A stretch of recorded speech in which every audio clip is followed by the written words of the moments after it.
tema para hoy parte de Mateo 6:13, que dice lo siguiente: no nos metas en tentación, mas líbranos del mal, porque tuyo es el reino, el poder y la gloria por los siglos de los siglos. Amén. Nos vamos a concentrar en la primera parte que dice: y no nos metas en tentación, mas líbranos del mal. ¿Y qué es eso de que no nos metas en tentación? ¿Será que Dios nos mete en tentación? ¿Será que hay que pedirle a Dios que no nos meta en tentación? Porque si no le pedimos que no nos meta en tentación, nos va a meter en tentación. ¿Será eso lo que está queriendo decir este versículo? Hay algunas versiones que lo traducen de forma distinta. Algunas dicen: no nos dejes caer en tentación. Sin embargo, en el griego literalmente dice: no nos metas en tentación. No nos metas en tentación. Y es interesante el lenguaje bíblico y el lenguaje que utilizó Jesús, el lenguaje, ¿verdad?, que se tradujo al griego de lo que utilizó Jesús, de las palabras que dijo Jesús, de no nos metas en tentación. Y vuelvo y repito, ¿será que Dios mete a la gente en tentación? Y yo quiero que nosotros consideremos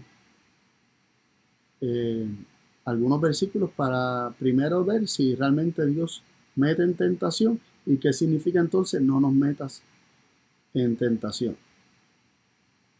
Y para continuar sumándole versículos a este tema de la tentación y si Dios nos mete en tentación o no nos mete en tentación, leemos en 1 Corintios 10:13, que dice lo siguiente: no nos ha sobrevenido ninguna tentación que no sea humana, pero fiel es Dios, que no os dejará ser tentados más de lo que podéis resistir, sino que dará también juntamente con la tentación la salida, para que podáis soportar. Y este versículo nos dice muchas cosas. Este versículo nos dice que las tentaciones nos sobrevienen. Y estas tentaciones, ¿de qué naturaleza son? Dice que son humanas. Dice: no os ha sobrevenido ninguna tentación que no sea humana. Es decir, las tentaciones son humanas. Las que le sobrevienen a los hombres son humanas. Son tentaciones que vienen de los hombres. Son de naturaleza humana. Y dice que no nos sobrevienen o no vienen sobre nosotros estas tentaciones, ¿verdad?, que no son humanas. Es decir, no son tentaciones sobrenaturales, sino que son tentaciones conforme a la naturaleza del hombre, son tentaciones humanas. Entonces luego hay un pero contraponiendo lo que se establece anteriormente. Es decir, a nosotros vienen tentaciones que son humanas y luego dice que Dios es fiel. Que Dios es fiel, que no os dejará ser tentados más de lo que podéis resistir. Dios es fiel y esa fidelidad en este contexto está vinculada a que Dios no deja que un ser humano sea tentado más de lo que pueda resistir. Y ahora vamos viendo cómo se comienza a definir este asunto de Dios meternos en tentación y en cambio librarnos del mal. Vemos que hay, ¿verdad?, una acción que contrarresta a la otra. Estar en tentación, ser librados del mal. Ser librados del mal contrarresta ser metido en tentación o caer en tentación o caer ante la tentación. Sin embargo, volvemos y vemos aquí en 1 Corintios 10:13 que se nos dice que Dios no deja que seamos tentados más de lo que podemos resistir. Las tentaciones proceden ¿verdad? Tienen un origen sobrenatural. Las tentaciones del hombre tienen un origen sobrenatural en el sentido de que son tentaciones más allá de lo humano. No, aquí se nos dice que ninguna tentación que sobreviene al hombre no es de origen humano. Es decir, todas las tentaciones que sobrevienen sobre los hombres son de origen humano. Es decir, están vinculados a la naturaleza humana, obviamente la naturaleza humana caída. Sin embargo, dice: fiel es Dios, Dios es fiel y Él no deja.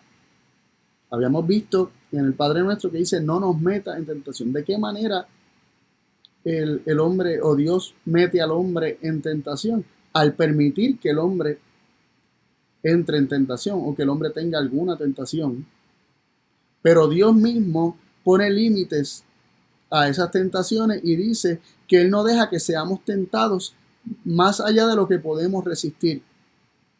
Ahora, cuando Dios permite, cuando Dios deja que el hombre sea tentado, no es que Dios está poniendo al hombre en la tentación, no es que él literalmente, no es que Dios lo está introduciendo literalmente en la tentación, sino que Dios permite, Dios deja que el hombre sea tentado, pero vimos que estas tentaciones son ¿qué? Son humanas, es decir, proceden de la naturaleza humana caída.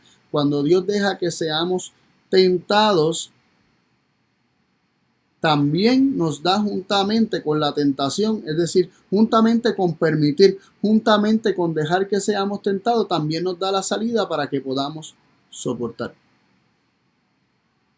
Pero Dios, o sea, la tentación no viene de origen divino, la tentación no tiene un origen sobrenatural, sino que la tentación tiene un origen humano y es conforme a la naturaleza humana, y Dios deja que seamos tentados en base a nuestra naturaleza humana, conforme a nuestra naturaleza humana caída, pero juntamente con permitir esto, también proporciona la salida para que podamos soportar.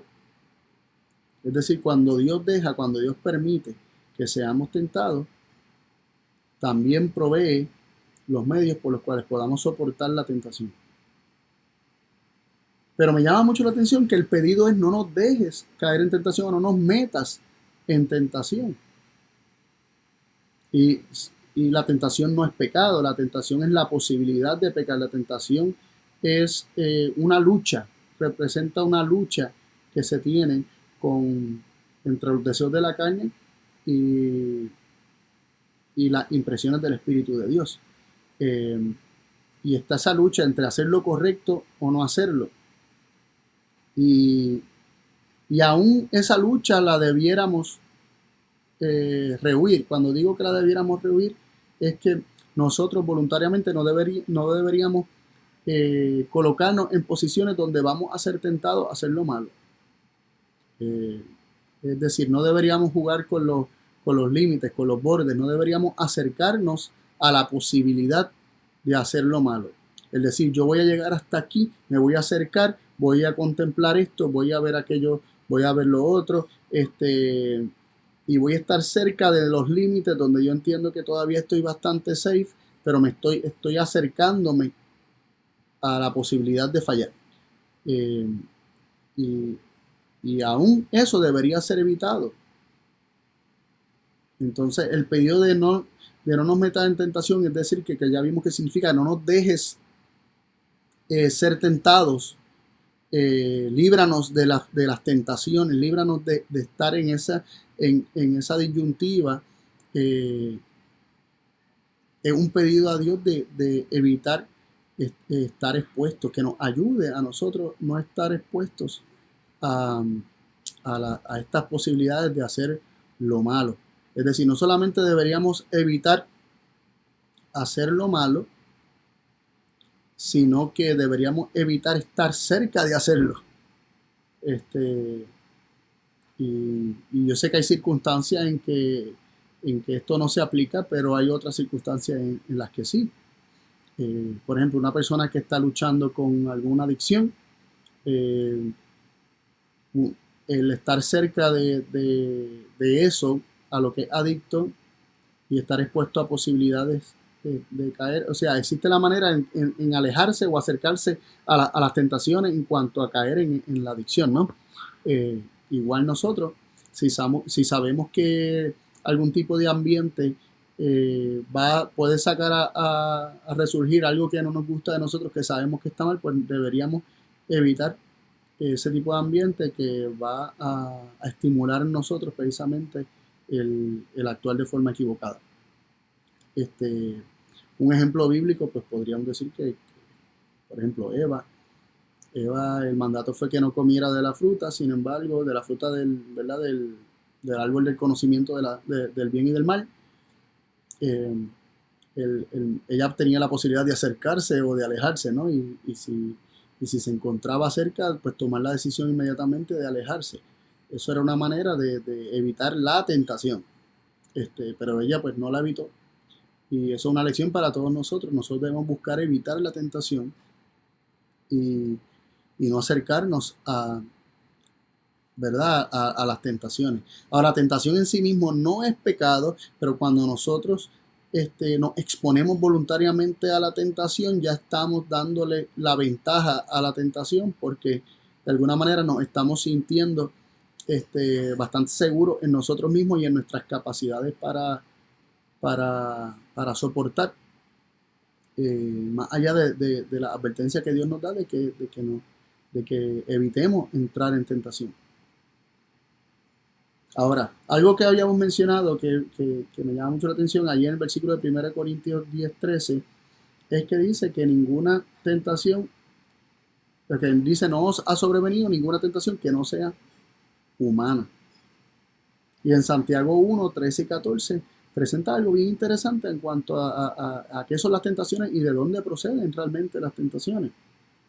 Dice en Santiago 1:13 y 14, cuando alguno es tentado, no diga que es tentado de parte de Dios, porque Dios no puede ser tentado por el mal, ni Él tienta a nadie, sino que cada uno es tentado cuando de su propia concupiscencia es atraído y seducido.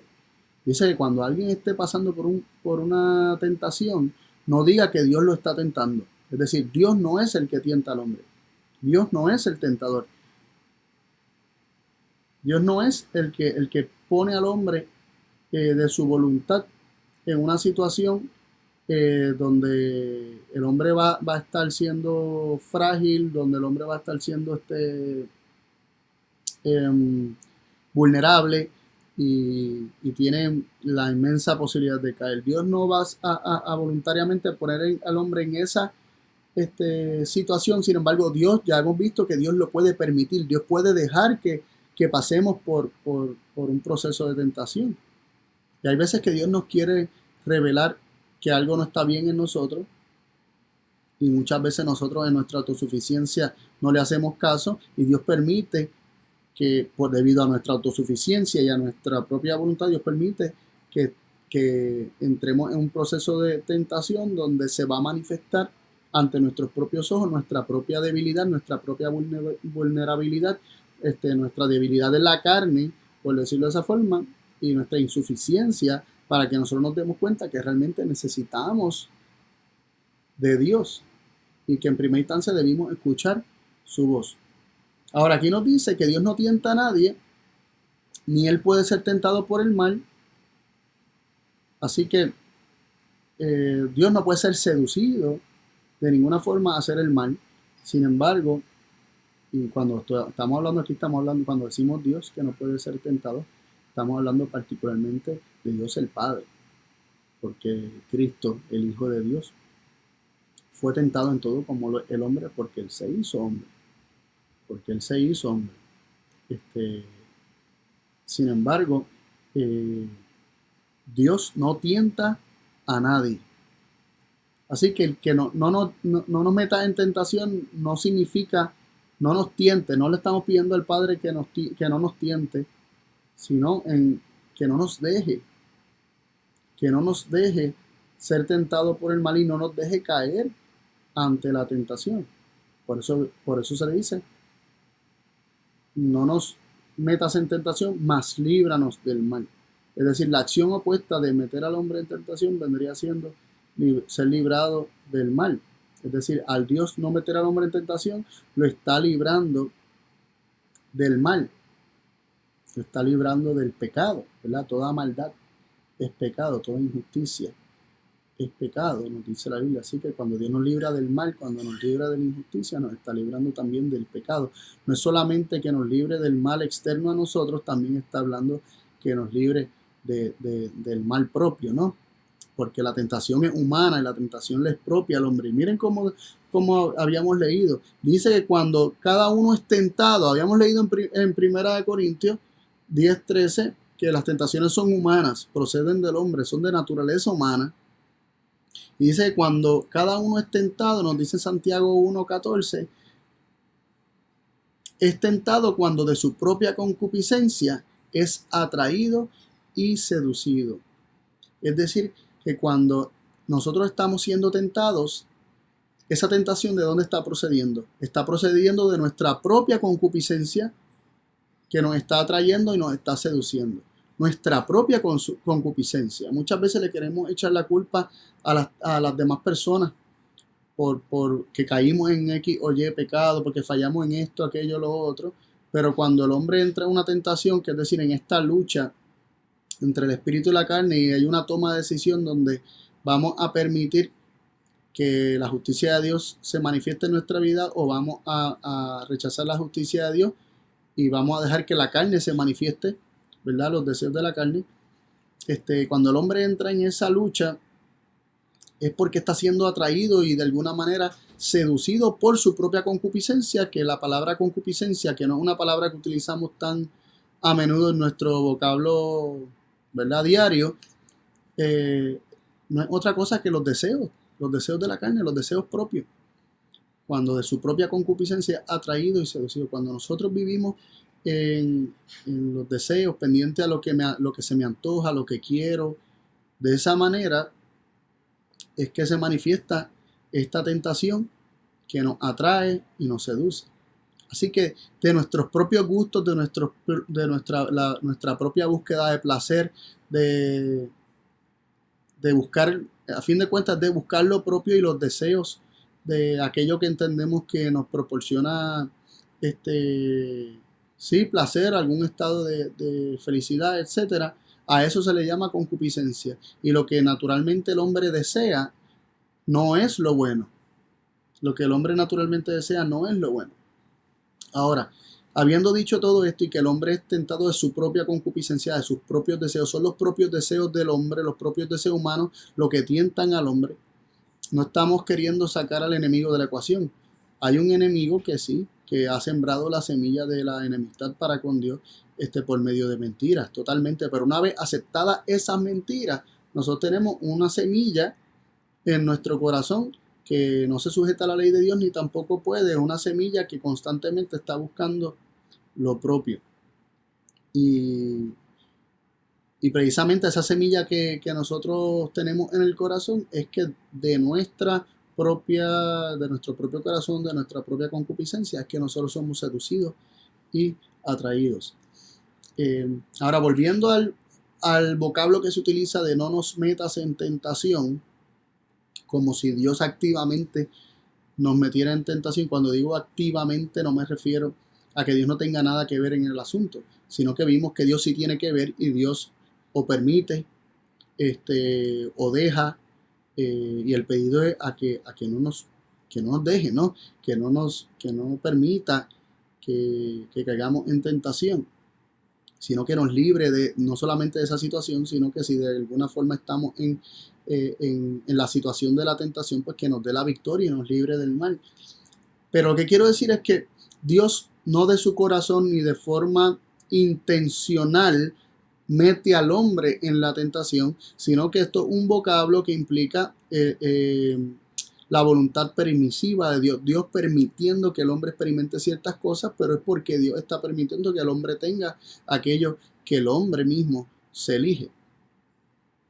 Y por ejemplo, en la Biblia, en 2 Samuel 24:1, se nos dice lo siguiente, y esto es solamente un ejemplo bíblico para que entendamos muchas veces que a Dios se le atribuye hacer intencionalmente aquello que Él permite. Y recordemos esto porque es importante para considerar muchos otros temas. En 2 Samuel 24:1 dice, volvió a encenderse la ira de Jehová contra Israel, e incitó a David contra ellos a que dijese, ve, haz un censo de Israel y de Judá. Este versículo nos dice que la ira de Jehová se encendió contra Israel y que Jehová incitó a David contra ellos, es decir, contra el pueblo, para que dijese, veía un censo de Israel y de Judá. Este versículo pareciera decirnos, y en efecto dice, que Dios incitó a David a que hiciera un censo, lo cual constituyó hasta cierta medida un pecado, por la razón por la que se estaba haciendo el censo. Y nosotros decimos, pero no acabamos de leer que Dios no tienta a nadie, ni seduce a nadie para que haga el mal, ni lo incita, porque eso implicaría incitarlo, es como provocar, incitar es como provocar. Y, y esto implicaría que Dios provocó a David. Dios puso fuerzas activas sobre David para que David hiciera lo que era incorrecto. ¿Es eso lo que nos está diciendo el versículo? Bueno, literalmente sí. Sin embargo, esta interpretación natural y literal que se nos viene a la mente no está en conformidad con el resto de las escrituras, ni tampoco con otros mandatos que Dios nos ha dado en las escrituras. Y vemos en Primera de Crónicas, hablando del mismo evento, en el capítulo 21, el versículo 1, hablando de la misma situación, dice: pero Satanás se levantó contra Israel e incitó a David a que hiciese censo de Israel. ¿Quién incitó a David? Satanás, nos dice Primera de Crónicas 21:1. Pero ¿quién se dice que incitó a David en 2 de Samuel 24:1? Dios. Entonces, ¿de qué forma Dios incitó o provocó a David? Al permitir que Satanás lo hiciera. Pero de Dios no está al hacer esto directamente, sino que Él dejó que David fuera tentado, como decía el versículo en Primera de Corintios 10. Entonces, vemos que la parte que Dios jugó fue la parte de la ira. Se encendió la ira. Y cuando nosotros buscamos en la Biblia, yo sé que esto lo hemos estudiado muchas veces, aquellos que llevan tiempo estudiando con nosotros la Biblia, la ira de Dios es descrita en la Biblia como ese proceso por el cual Dios entrega al hombre a su voluntad y por lo tanto a las consecuencias de sus decisiones. Cuando dice que Dios lo entrega a la voluntad, por ejemplo, Dios entrega al pueblo a la voluntad del pueblo, es decir, Dios no solamente les da lo que ellos están pidiendo, si es su ausencia, les da su ausencia, si es un rey, les da un rey, aunque eso implique el rechazo de sí mismo, si es, por ejemplo, a Moisés, que está pidiendo que alguien hable por él, pues Dios dice que se encendió en ira y les dio a Aarón para que Aarón hablara por él. Y en Romanos capítulo 1, versículo 18 en adelante, nos explica que la ira de Dios se manifiesta al Dios entregar a los hombres a sus propias pasiones perversas y malvadas. Y se corrompen, y esto trae una serie de circunstancias donde el mal del hombre y el pecado del hombre tiene un efecto sobre el hombre. Y en todo este proceso Dios sufre grandemente. Dios sufre la dureza del corazón del hombre que no se deja salvar. Entonces se enciende la ira de Dios, es decir, Dios entrega al pueblo y a David a su voluntad y permite que David sea incitado y tentado por el enemigo para hacer censo en Israel, que abrió una brecha y que terminó trayendo una plaga sobre todo el pueblo. Terrible. Pero esto no lo hizo Dios de forma intencional, o sea, intencional de que de Dios no venía la intención de hacer esto, de que David fallara, de que David pecara, de que el pueblo fallara. De una lectura superficial pareciera un Dios que está buscando razones por las que justificar unas muertes masivas en el pueblo. Dios se levantó contra el pueblo en ira e incitó a David para que pecara, para que ese pecado trajera consecuencias sobre el pueblo. ¿Es eso lo que estamos leyendo? No, está diciendo en Crónica, en Primera de Crónicas, que fue Satanás que se levantó contra el pueblo, contra Israel. Y Satanás fue el que incitó a David. Entonces la ira de Dios fue la que jugó un papel aquí donde Dios permitió que esto ocurriera. Así que Dios es el que permite que seamos tentados, pero el mismo Jesús nos enseña que pidamos a Dios que no nos permita acercarnos a la tentación. Que evitemos eso. Por eso se nos dice en Mateo 26:41, y estas son palabras de Jesús enseñándole a sus discípulos, le dijo: velad y orad para que no entréis en tentación. El espíritu de la verdad está dispuesto, pero la carne es débil. Jesús a qué le dijo a sus discípulos que velaran y oraran para que no entraran en tentación. Es decir, hay que buscar evitar entrar en tentación. Y la oración modelo nos enseña precisamente a eso, a evitar la tentación, a pedirle a Dios que no permita que se acerque a nosotros la tentación y nosotros acercarnos a la tentación. En cambio, que nos libre del mal. Y Jesús dice, a la verdad el espíritu está dispuesto, pero la carne es débil. La carne es débil. Y acabamos de ver varios versículos donde se nos presenta que de nuestra debilidad de la carne, precisamente de los deseos de la carne, de la concupiscencia de nuestra propia carne, es que cada uno es tentado o de cada uno es atraído y seducido. Y Jesús nos dice que para que no entremos ni siquiera en tentación y estemos expuestos a la debilidad de nuestra carne, tenemos que velar y orar. Tenemos que velar y orar. ¿Y qué es velar y orar? Velar y orar es pasar tiempo, bastante tiempo, hablando con nuestro Padre Celestial. En un proceso de no solamente expresar lo que está en nuestro corazón, sino también un proceso de escucharlo a Él y de examinar, pidiéndole que nos examine y que nos muestre aquellas cosas que están en nosotros para que no nos confiemos de nosotros mismos.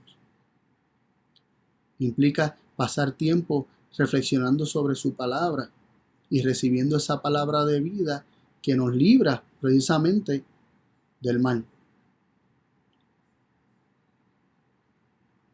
¿Quién es el que nos tienta? Aparte de nuestra propia concupiscencia, ¿quién busca que nos acerquemos a nuestros propios deseos? ¿Quién busca que seamos atraídos por la búsqueda de nuestro propio bienestar y la satisfacción propia? Él es el enemigo, Por eso en Lucas 4:13 leemos, cuando el diablo hubo acabado toda tentación, se apartó de él por un tiempo. Fue Satanás el que tentó a Cristo en el desierto. ¿Y sobre qué cosas lo tentó? La búsqueda de lo propio. Si eres el Hijo de Dios, di que estas piedras se conviertan en pan. Prueba, demuestra lo que eres. Busca demostrar tu gloria ante las personas. Súplete de lo que necesitas. Le dijo, te voy a dar estos reinos y postrado me adorares. Tírate de este lugar porque a sus ángeles mandará cerca de ti. Todo el tiempo demuestra, haz. Busca la gloria de los reinos de este mundo, busca el suplir tus necesidades básicas por ti mismo, a cuenta de una palabra que Dios no te ha dado para que hables. Es decir, actuar a cuenta de actuar independiente del Espíritu de Dios.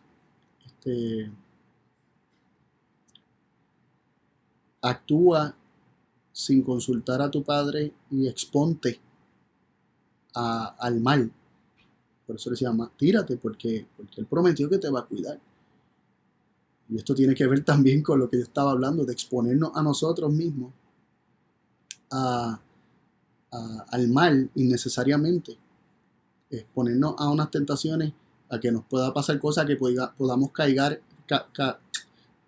caer en o arriesgarnos a estar cerca de la tentación, de aquellas cosas que sabemos que son parte de ciertas malas costumbres que tenemos o adicciones a las que estamos rehuyendo, malos hábitos que hemos practicado por mucho tiempo.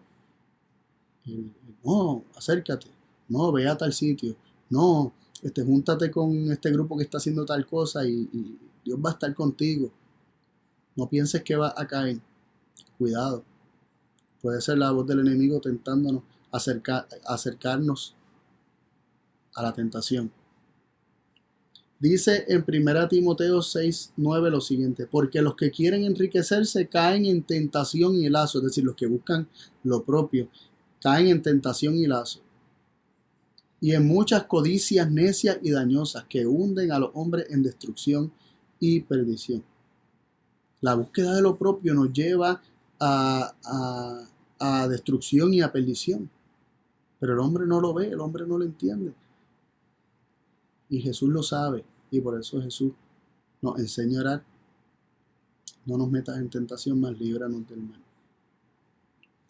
Es Dios siempre el que libra del mal. Es Dios el que nos libra de caer en tentación. Es Dios el que nos libra de que entremos en tentación. Y Jesús nos enseña aún a evitar entrar en tentación por medio de velar y orar. Para que entendamos que el deseo de Dios siempre es librarnos del mal, y no solamente del mal externo, sino también del mal propio, de esa concupiscencia que tenemos todos.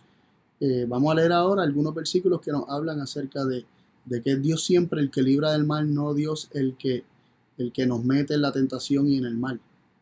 En Génesis 48, 15 y 16 dice: y bendijo a José, esto Jacob bendiciendo a José, dice diciendo: el Dios en cuya presencia anduvieron mis padres, Abraham e Isaac, el Dios que me mantiene desde que yo soy hasta este día, el ángel que me liberta de todo mal, bendiga a estos jóvenes y sea perpetuado en ellos mi nombre y el nombre de mis padres Abraham e Isaac, y multiplíquense en gran manera en medio de la tierra. Aquí Jacob está echando una bendición sobre José antes de morir y está diciendo que ¿verdad? Está bendiciendo a José y a los hijos de José, y les dice: el ángel que me liberta de todo mal. Este ángel del cual está hablando es Cristo, es el Hijo de Dios, es el ángel del pacto, el ángel de Jehová,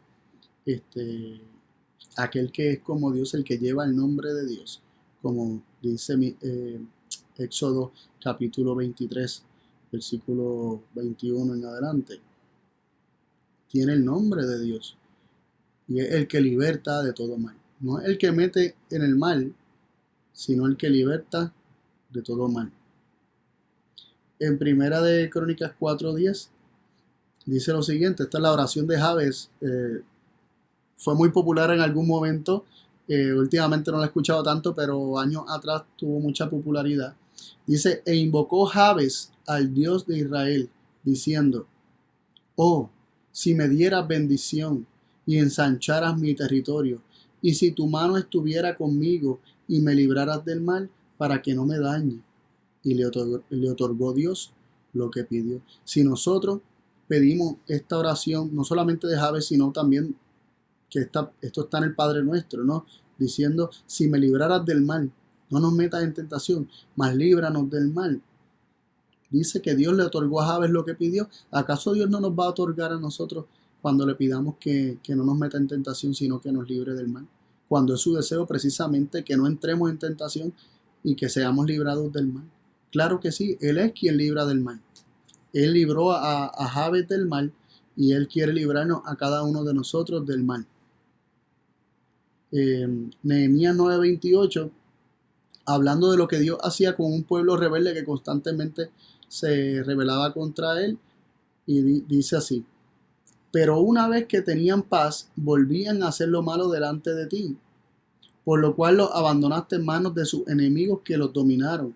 Pero volvían y clamaban otra vez a ti, y tú desde los cielos los oías, y según tus misericordias muchas veces los libraste. Es Dios quien en su misericordia libra al hombre no solamente de su pecado, sino aún de las consecuencias de su pecado. Cuando el hombre clama, después de que el hombre se alejó de Dios y está experimentando consecuencias de sus propias decisiones, clama a Dios, Dios siempre lo escucha y Dios lo libra. No porque en el hombre haya algo bueno, no porque haya algo especial en unos hombres por encima de otros. Es que Dios es misericordioso y Dios lo que quiere es librarnos del mal. Job 5:19 dice: en 6 tribulaciones te librará y en la 7ª no te tocará el mal. Es Dios quien libra de las tribulaciones y del mal. Salmo 17:13 dice: levántate, oh Jehová, sal a su encuentro, póstrales, libra mi alma de los malos con tu espada. Es Dios quien libra de los malos con su espada, y su espada no es una espada literal, su espada es la espada que sale de la boca de Cristo, su espada es la palabra de Dios, porque recordemos que no es con espada, ¿verdad? No es con espada ni con ejército, sino con el Espíritu de Dios. Salmo 41:1 dice: bienaventurado el que piensa en el pobre, en el día malo lo librará Jehová. Salmo 97:10 dice, los que amáis a Jehová, aborreced el mal. Él guarda las almas de sus santos, de manos de los impíos los libra. Vemos a un Dios constantemente protegiendo y librando. Salmo 141 dice, líbrame, oh Jehová, del hombre malo, guárdame de hombres violentos. Y no solamente, como mencionaba, no solamente nos libra de males externos, sino que también nos libra del mal propio. Por eso dice, en todos mora el mal, como dice Pablo, que mi carne mora el mal. Explica Pablo, creo que en el capítulo 7 de Romanos. En Proverbios 2:12 leemos, para librarte del mal camino de los hombres que hablan perversidades. Entonces, no solamente se nos libra de hombres que hablan perversidades, sino que también se nos libra del mal camino. También Jeremías 15:21 dice, y te libraré de la mano de los malos, y te redimiré de las manos de los fuertes. El 20:13 de Jeremías dice, cantad a Jehová, load a Jehová, porque ha librado el alma del pobre de manos de los malignos. En segunda de Tesalonicenses 3:2 dice, y para que seamos librados de hombres perversos y malos, porque no es de todos la fe, es decir, no todos andan en la fe, por lo tanto van a haber hombres perversos y malos, pero Dios nos dice que Él nos puede librar de eso. Y en 2 Timoteo 4:18 dice, y el Señor me librará de toda obra mala, y me preservará para su reino celestial. A Él sea gloria por los siglos de los siglos. Amén. Me gusta cómo termina, porque el vocablo, este versículo de 2 Timoteo 4:18 suena bastante parecido al Padre Nuestro. Dice que el Señor nos libra de toda obra mala. Como mencionaba, no solamente externa a nosotros, sino también de nuestras propias obras que son malas. Y nos preserva para su reino celestial. Es decir, para actuar solamente conforme a los principios del reino de los cielos. Y termina diciendo, a Él sea la gloria por los siglos de los siglos. Amén. Bastante parecido a como termina el versículo del Padre Nuestro, ¿verdad? Que en cuestión, que es, no nos metas en tentación, mas líbranos del mal, porque tuyo es el reino, el poder y la gloria por los siglos de los siglos. Amén. Muy parecido. Hay una alabanza a Dios, porque Él es quien nos libra del mal. Él es el que nos libra del pecado. El mal es pecado. Él es el que nos libra de experimentar mal y también nos libra de hacer el mal. Y el primer paso para esto es no entrar en tentación. No entrar en tentación. No es que la tentación sea pecado, pero si nosotros podemos evitar que estar expuestos a situaciones donde nuestra carne y nuestros malos deseos y la concupiscencia que habita en nosotros sea alimentado y estimulada y nosotros ser atraídos y seducidos por la propia maldad que hay en nuestro corazón, hay que hacerlo, hay que evitarlo. Pero esto no nos va a salir por nosotros mismos el evitar esto. Aún evitar, aún el ser expuesto a la tentación, tenemos que pedírselo a Dios en oración y decirle, mira, de mí está el acercarme a lo malo, de mí está el caminar hasta el árbol del conocimiento de la ciencia del bien y el mal y ponerme a mirarlo y decir, ay, ¿por qué será que no lo puedo comer? O sea, eso es lo que está naturalmente en nosotros. Y tenemos que reconocerlo. Y tenemos que pedirle a Dios que Él ponga en nosotros tanto el querer como el hacer. Y que cuando en nuestra mente se levanten deseos de la búsqueda de la satisfacción propia, deseos que estén buscando siempre lo que yo quiero para mí, en lugar de lo que glorifique a Dios y lo que sea de bendición para otros. En lugar de estar pensando en eso, estamos pensando cosas de cómo yo puedo sacar provecho para mí de esta situación o de esta persona o de esta conversación, etc. Cuando nosotros estemos expuestos a ese tipo de pensamiento y nosotros le pedimos en oración, Dios mío, líbrame de esto, Él te va a librar. Yo sé que sí, porque sabes que yo lo he experimentado en mi vida. Yo he visto cómo el Señor, yo le he pedido en oración, cuando he tenido pensamientos que no son buenos, que, que su ley se levante como un muro en mi mente. Que mi meditación cambie hacia su bondad, hacia su carácter. Que Él me cerque con el muro de su amor, con el muro de su ley, de su justicia. Y que yo no pueda ni siquiera contemplar ni mirar ese árbol que me hace desear para mí aquello que no es para mí.